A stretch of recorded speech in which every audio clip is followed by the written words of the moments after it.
तो इस वीडियो में हम देखेंगे एम्पियर सर्किटल लॉ।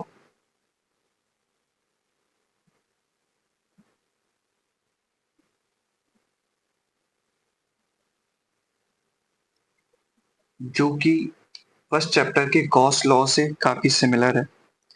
अब ये बताता क्या है वो समझ लेते हैं। ये कोई एलिमेंट है, कंडक्टर है जिसमें करंट फ्लो हो रहा है ऊपर की ओर।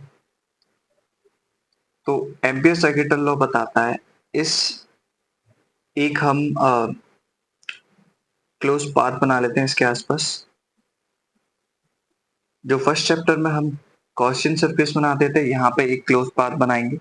ये सिर्फ इतना देगा, एक रिलेशन बताता है close interval integral of B vector magnetic field इस एलिमेंट या कंडक्टर की वजह से डॉट डी एल वैक्टर। ये डी एल वैक्टर इस क्लोज पाथ का है is equal to I naught times of total current. और इसमें कंडक्टर में करंट आई फ्लो हो रहा है ऊपर की ओर, तो डॉट टोटल करंट जितना भी होगा क्लोज लूप के अंदर, यही है सिर्फ एम्पियर सर्किटल लॉ। अब इस B B vector dot D L vector को हम ऐसे भी लिख सकते हैं, B D L cos theta is equal to mu naught I net. I net से मतलब है यहाँ पर इस क्लोज पाथ के अंदर जितना भी करंट है उसको नेट करके निकालेंगे। अब कैसे निकालेंगे, क्या निकालेंगे वो अभी देखेंगे। इसको थोड़ा सा समझते हैं, ये सॉल्व कैसे किया जाएगा। हमें दिया जाएगा एक कंडक्टर जिसमें करंट फ्लो हो रहा है कुछ भी आई। अब हमें इसका मैग्नेटिक फील्ड निकालना है। इस मैग्नेटिक फील्ड को निकालने के लिए सबसे पहले हम करेंगे एक क्लोज पाथ बनाएंगे। क्लोज पाथ बनाने के बाद इसका मैग्नेटिक फील्ड देखते हैं, आई का मैग्नेटिक फील्ड कैसे होगा। एक सिंगल स्ट्रेट कंडक्टर की वजह से जो मैग्नेटिक फील्ड होता है वो क्लोज सर्कल्स में होता है, सर्कल्स में होता है। तो यहाँ से अगर हम चाहें तो ये थंब रूल का यूज कर सकते हैं। करंट की डायरेक्शन अपवर्ड, अगर हम फिंगर्स को कर्ल करेंगे तो अंदर की ओर जा रहा है इस साइड, इधर साइड बाहर की साइड, तो ये हो जाएगा ऐसे मैग्नेटिक फील्ड की डायरेक्शन। अब यहाँ पे मैग्नेटिक फील्ड की डायरेक्शन क्या होगी इसके साथ, ऐसी जो है पी वेक्टर। अब यहाँ पे एक स्मॉल एलिमेंट भी इसी क्लोज पाथ का लिया जाएगा। ये स्मॉल एलिमेंट हो गया डी एल। अब क्लोज पाथ का हमने जो, अब ये जो क्लोज पाथ है इसकी दो डायरेक्शन हो सकती हैं, एक तो ऐसे और दूसरा इसके अपोजिट, मैग्नेटिक फील्ड के अपोजिट। वो हमारे हाथ में होता है, हम कौन सी लेना चाहते हैं। तो हम मैग्नेटिक फील्ड के डायरेक्शन वाली लेते हैं। तो ये हो गया, और ये थीटा जो होगा, theta is angle between P vector and D L vector. B vector और डी एल वेक्टर के बीच का जो एंगल है वो है थीटा। तो थीटा दो तरीके से हो सकता है, एक बार थीटा जीरो हो सकता है। अगर थीटा जीरो है तो क्या हो जाएगा, ये B D L is equal to mu naught I net. अगर यही थीटा 90 है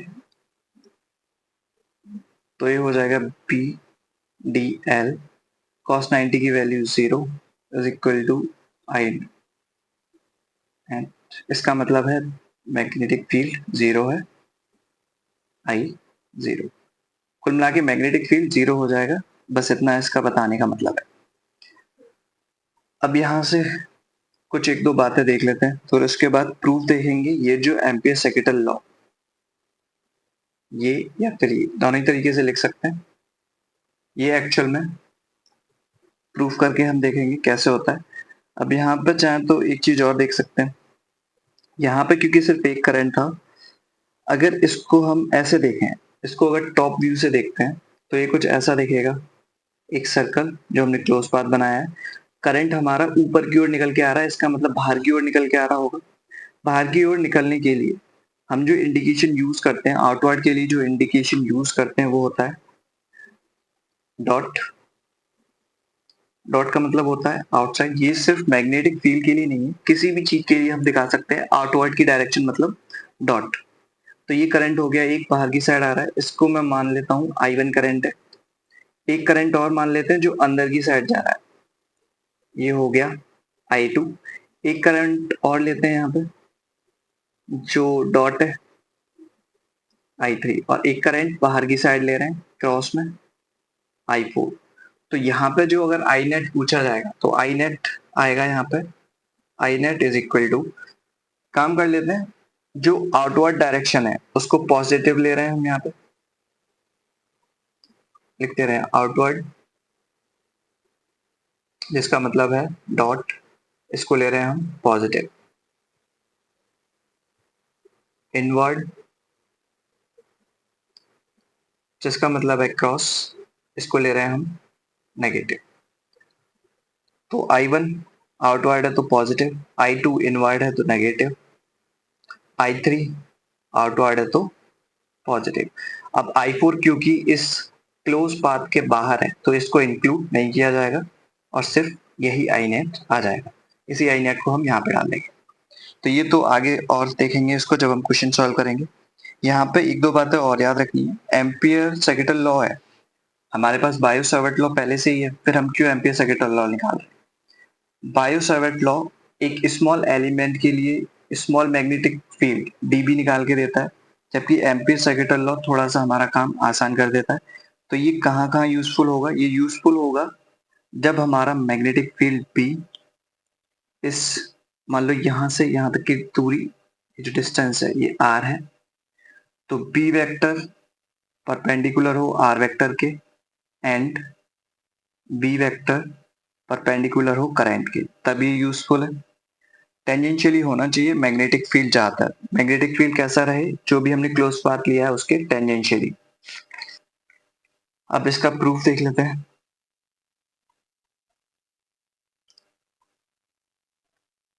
ये एक कंडक्टर है जिसमें करंट फ्लो हो रहा है आई, एक क्लोज पाथ बनाया है हमने, क्लोज पाथ की जो डिस्टेंस है यहाँ से यहाँ तक वो है ए, या फिर क्लोज पाथ की रेडियस। यहाँ पे एक स्मॉल एलिमेंट ले लिया है, एलिमेंट की डायरेक्शन ये है डी एल, पाथ की डायरेक्शन जो होगी, और मैग्नेटिक फील्ड भी इस आई की वजह से ऐसे ही जाएगा, तो बी भी इसी साइड। तो वैसे तो ये पूरा एम्पियर सेकेंडल लॉ होता है, पर हमें ये प्रूव करना है कि अगर हम इसको सॉल्व करेंगे तो आंसर यही आएगा। Close integral of V vector dot DL vector, जो कि बराबर होगा किसके, close integral of B dot D L cos theta. ये थीटा एंगल है बी वेक्टर और डी एल वेक्टर के बीच का। Close integral of B dot D L, ये थीटा हो जाएगा 0, कॉस 0 की वैल्यू 1। अब अगर हम चाहें, ये एक इंफिनिटी लॉन्ग स्ट्रेट कंडक्टर है, तो इंफिनिटी लॉन्ग वायर के लिए हमने निकाल चुके हैं पहले ही, बी की वैल्यू कितनी होती है, mu naught over 4 pi dot 2 आई, टोटल इतना करंट है, अपॉन ए, इसकी डिस्टेंस, और यहाँ पर कॉस, और यहाँ पर एक बचा डी एल, कॉस 0 की वैल्यू 1 हो गई। Mu naught over 4 pi 2 I I, two I over A, I constant रहेगा, ए जो डिस्टेंस है रेडियस सबके लिए क्या रहेगी, सेम रहेगी। म्यू नॉट ओवर 4 पाई तो कांस्टेंट है, तो इनको बाहर निकाल देते हैं।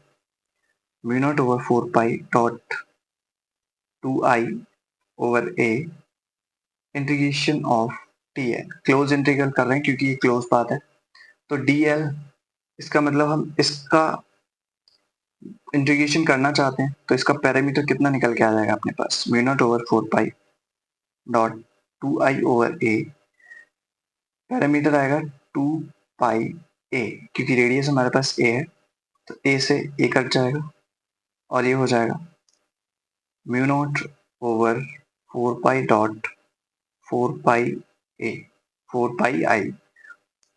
अब इस 4 पाई से ये 4 पाई कैंसिल, हमारे पास बचेगा बस I naught into I, hence L H S is equal to R H S B vector dot D L vector is equal to mu naught of I times.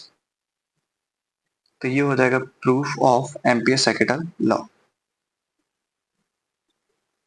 यहाँ पे याद रखना ये कैसे आया है, थोड़ा सा B due to infinity straight wire कितना होता है mu naught over 4 pi dot 2 I over A.